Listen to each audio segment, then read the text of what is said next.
Nous sommes de retour sur le plateau de TV Finance et il est désormais temps de retrouver les analystes marchés d'eToro pour un tour d'horizon des marchés financiers. On va commencer. Bonjour messieurs, tout d'abord. Bonjour David, bonjour Antoine. Donc David Derry en plateau avec moi et Antoine Fraisse-Soulier en duplex avec nous.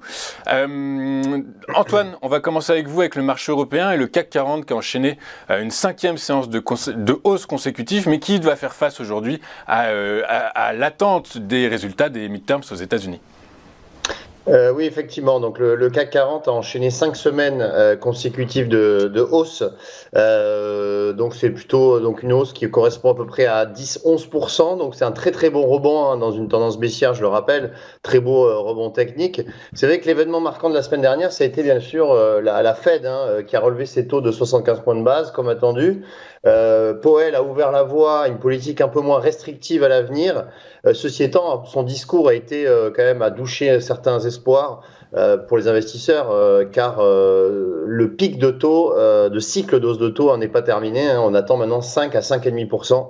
Donc, on verra cela. Alors, l'espoir est venu finalement de la formule bad news is good news, c'est-à-dire que on a eu des chiffres de l'emploi qui ont progressé, donc c'est-à-dire un taux de chômage qui a progressé, et donc ça permet d'anticiper justement une accalmie en termes de croissance, et par conséquent ça a permis au marché de bien rebondir sur une belle séance vendredi. Hier, les marchés ont continué à rebondir, et notamment le CAC 40. Le secteur du luxe aussi a tiré les indices avec un espoir de zéro Covid, enfin un assouplissement des mesures zéro Covid en Chine. Par conséquent, eh bien, un CAC 40 qui est venu tester les 6470 points, donc on a repris à peu près 800 points en ligne droite depuis les points bas de début octobre, donc en un mois. Et là maintenant, effectivement, il faut trouver de nouveaux catalyseurs. On attend les midterms aujourd'hui. C'est vrai que voilà, c'est encore un niveau d'incertitude, et les chiffres d'inflation aussi qui seront publiés aux États-Unis qu'on suivra cette semaine. Ok, très clair. On va rentrer dans le détail de cet indice CAC 40 avec le titre du constructeur français Renault. Renault qui a relevé ses objectifs de marge et qui, comme on l'a vu ce matin également, se lance dans le secteur de l'assurance automobile. Oui, alors Renault, effectivement, hier c'était la plus forte hausse du CAC, et on voit qu'aussi il y a un beau rebond sur le titre. Le Renault a annoncé, donc c'était sa journée investisseur, a annoncé, c'est aujourd'hui d'ailleurs sa journée investisseur, donc une accélération de sa marge opérationnelle sur la période donc 2025-2030 entre 8 et 10%, sachant qu'aujourd'hui on est à 5%, donc ça sera un doublement de ses marges. C'est considérable. Comment arriver à cet objectif ? Eh bien, la société va se scinder en deux avec une partie électrique. La société va s'appeler Ampère et devrait être cotée en bourse en 2023 d'ailleurs.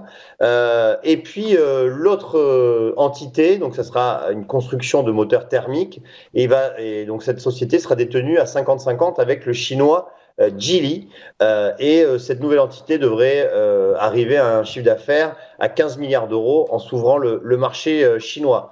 Donc c'est plutôt de bonnes nouvelles. Renault devrait aussi distribuer un dividende en 2023, ce qu'elle n'a pas fait depuis 3 ans.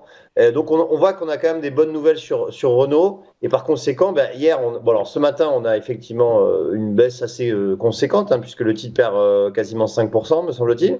Mais on voit que depuis maintenant le mois de mars, où le titre avait fait un point bas aux alentours des 21 €, eh bien on a une belle tendance haussière sur Renault. Voilà, on le voit, c'est très net. Donc la tendance de moyen terme, qui est donc haussière, pourrait se poursuivre éventuellement avec ce que vous nous présentez. Du coup, on pourrait aller chercher quel niveau de résistance selon vous, Antoine ? Eh bien, le niveau de résistance, le premier niveau, il se situe à 33 €, c'est le point haut de 2022. Ensuite, si on devait dépasser ce niveau, on pourrait revenir sur les plus hauts de début d'année qui se situent à 38 €. Et à l'inverse, si on devait si le titre devait subir une baisse, il irait chercher quoi ? Quel support ? Le niveau de support très net, il se situe à 27,50 €. Ça correspond aux deux niveaux qui a été testé, au niveau qui a été testé à 2 reprises au mois de septembre et octobre. Ok, très clair. On va poursuivre avec le secteur de l'aérien, le secteur de l'aérien qui est à la fête, qui retrouve quasiment ses niveaux d'avant pandémie. Du coup, on s'intéresse avec vous au titre de Ryanair qui a publié des résultats historiques.